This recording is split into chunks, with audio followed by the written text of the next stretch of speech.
Hi guys, welcome back to the channel. So we have a female athlete taking the stance that we say that all female athletes should take when it comes to competing against a male athlete. Refuse, say no, and boycott, walk away. Well, last weekend, there was a fencing tournament and a female athlete did just that. She took the knee and said, no, I'm not competing against a male opponent. And as you can imagine, she's been commended all over social media. The video has gone viral. She's been called a heroine for standing up for women, for standing up for girls, standing up for female athletes everywhere who have been put in this position unjustly. So Stephanie Turner, she's a member of the Fencing Academy of Philadelphia. She took a knee and forfeited a match to protest being forced to compete against a transgender opponent. On Sunday, she was matched against Redmond Sullivan, a male who identifies as transgender, during the Cherry Blossom D1 Vet ROC event in Maryland, hosted by USA Fencing. So they both competed in Division 1A women's foil, but Turner refused to contest the match and immediately took a knee upon the start. Take a look.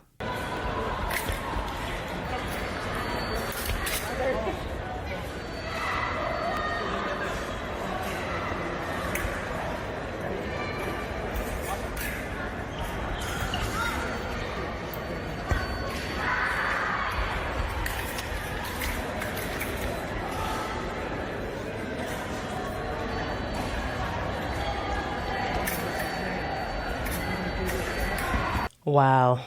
She just calmly knelt, spoke to the official. I wonder what she was saying to him. We're going to find out. And clearly she's refusing to compete. She has every right to do that. It's about time that these sporting bodies actually ask the female athletes what they want and take that into consideration. You need to obtain the consent of these female athletes before you come up with these policies. Do they consent to competing against a male athlete? How about you ask them?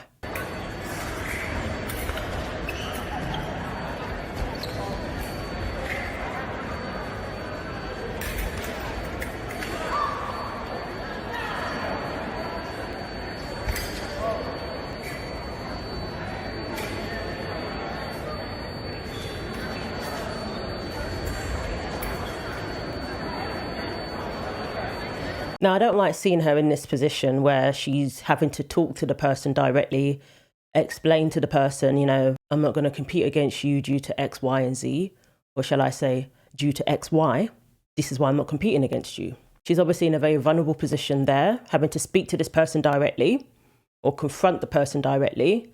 And she shouldn't have to do this. We shouldn't still be having this conversation.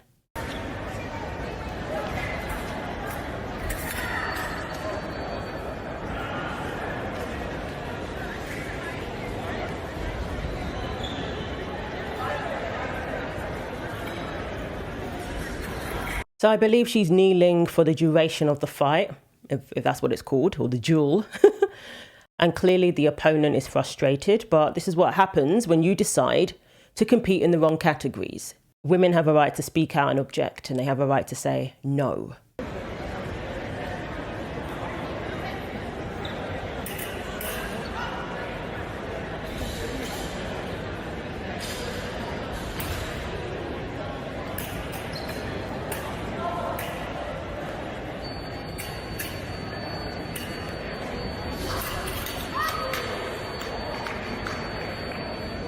So that was it, she forfeited. And here's what she had to say. So she came to the decision the night before the event when she checked the competition pools and saw that she would be competing against Sullivan, whom she had read about in an article last year. They don't even forewarn these women. She finds out at the last minute. And that tells me they certainly haven't obtained the consent of these athletes. I saw that I was going to be in a pool with Redmond. And from there I said, okay, let's do it. I'm going to take the knee. So she did her warm-ups and she actually competed in 4 bouts, and then it was time to compete against a trans athlete. She said obviously she was very nervous. I knew what I had to do because USA Fencing had not been listening to women's objections regarding its gender eligibility policy. I took a knee immediately at that point. Redmond was under the impression that I was going to start fencing. So when I took the knee, I looked at the ref and I said, I'm sorry, I cannot do this. I'm a woman, and this is a man, and this is a women's tournament, and I will not fence this individual. Wow. Absolutely perfectly said. Absolutely perfectly said there. Redmond didn't hear me, and he comes up to me, and he thinks that I may be hurt, or he doesn't understand what's happening. He asks, "Are you okay?" And I said, "I'm sorry. I have much love and respect for you, but I will not fence you." And right after that, Turner's punishment by USA Fencing commenced. Now, the organisation are claiming that she didn't face any punishments, but this is what she had to say. Redmond says to me, "Well, you know, there is a member on the board of directors here who supports me, and there is a policy that acknowledges me as a woman, so I'm allowed to fence, and you will be black carded." And I said, "I know." Wow. This is absolutely unacceptable that they're doing this to female athletes. I know. She knew the consequences. And this is why women don't speak out. This is why they go along with it. They find out at the last minute because they don't even tell them, and I believe that's strategic.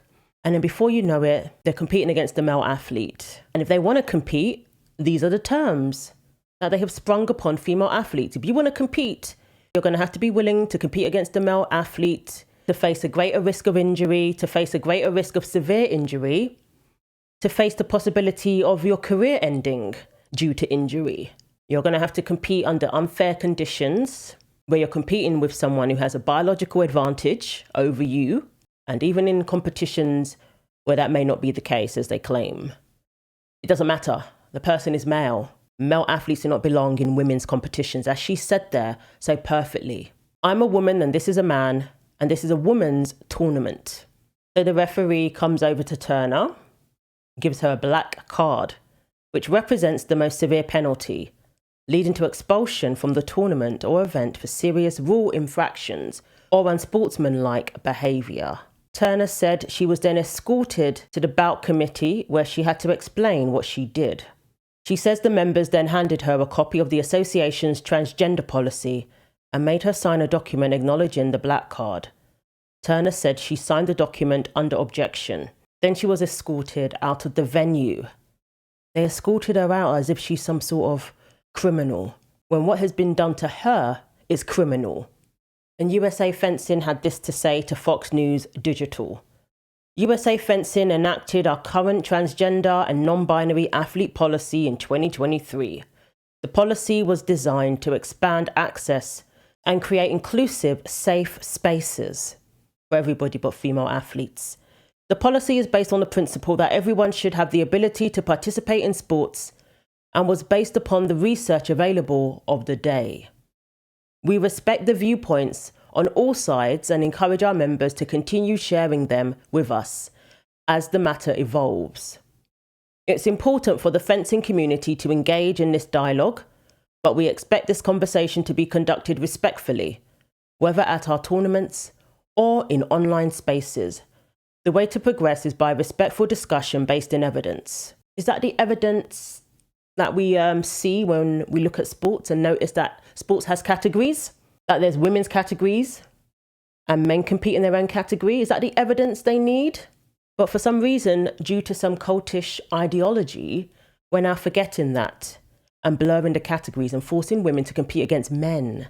It's really, really disturbing. There needs to be pressure put on these private organisations, on the Olympic Committee. It's not just about the NCAA, and even the NCAA are ignoring the executive order. There's huge loopholes in their policy to the point where we actually had a male athlete compete in rowing recently. So what is going on? It's continuing to happen.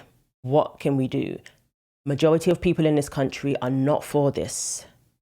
That is crystal clear. That is irrefutable. But these supremacists, they want their ideology to reign supreme, going against the will of the people, going against female athletes and girls who object to this. They don't care. They want to push through their agenda regardless of the consequences and how it affects people. It's really, really disturbing. So more pressure needs to be put on these organizations. They keep saying it's evolving. What is evolving? It's very clear.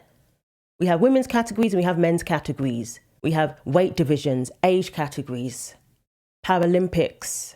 They know what they're doing, and they're just trying to drag this out for as long as possible.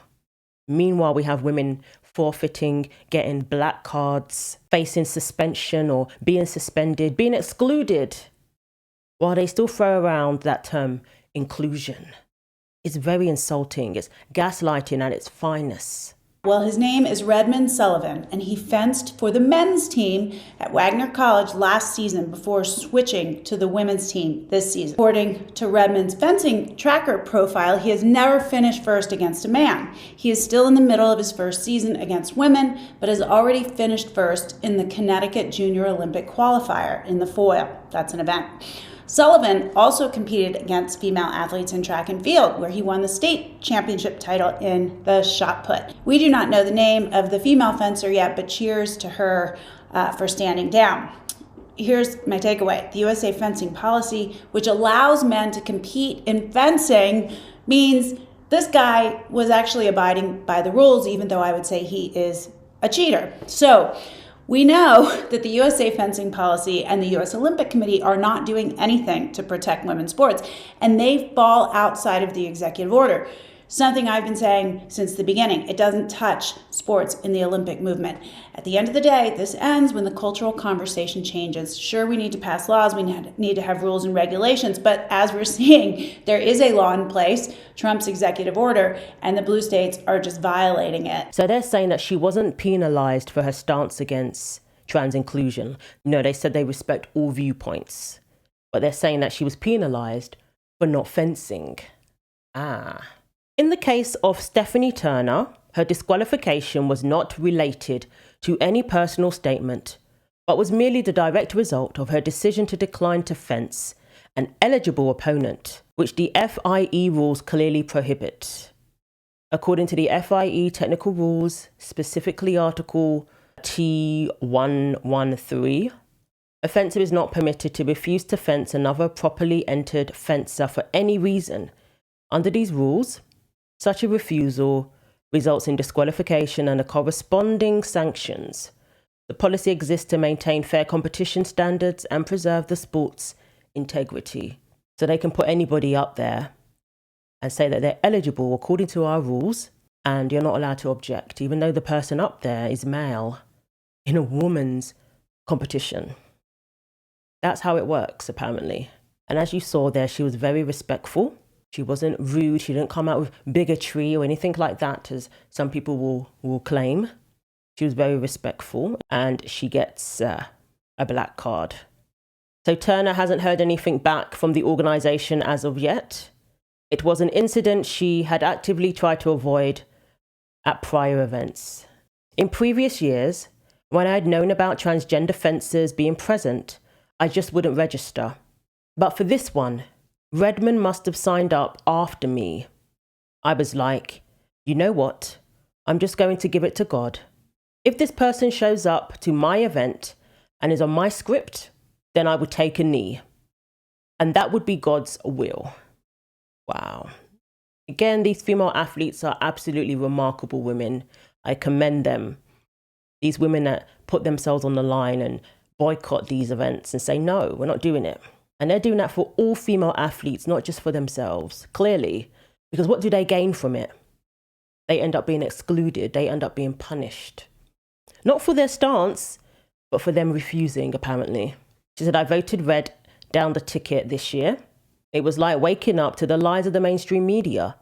Just to watch so many of my friends have this glassy-eyed look while just defending this policy because their brains cannot manage the possibility that their party or their position has been wrong on this. And perhaps this isn't a civil rights movement, and they have been misled. She said something needs to be done, and there are activists who have embedded themselves in authoritative positions in sports bodies. And even a transgender athlete admitted that. People on the board support me. They support this agenda. So where does that leave the female athletes? Icon said, a historic protest, female fencer takes a knee in bout against male opponent, faces immediate disqualification. Riley Gaines says, this is how you say enough is enough. Boycott. Kudos to this woman for taking a stand. Megyn Kelly, heroine. Martina Navratilova, This is what happens when female athletes protest. Anyone here still thinks this is fair? I am fuming. And shame on USA Fencing. Shame on you for doing this. How dare you throw women under the gender BS bus? And those who are stating the obvious are the ones who are labelled. But thankfully, with athletes like Stephanie taking a stand and refusing to compete against male athletes, we're going to see more progress eventually if we do not back down. So let me know what you think. Thanks for watching. Like, comment and subscribe. Take care of yourselves, and God willing, I will see you in the next video.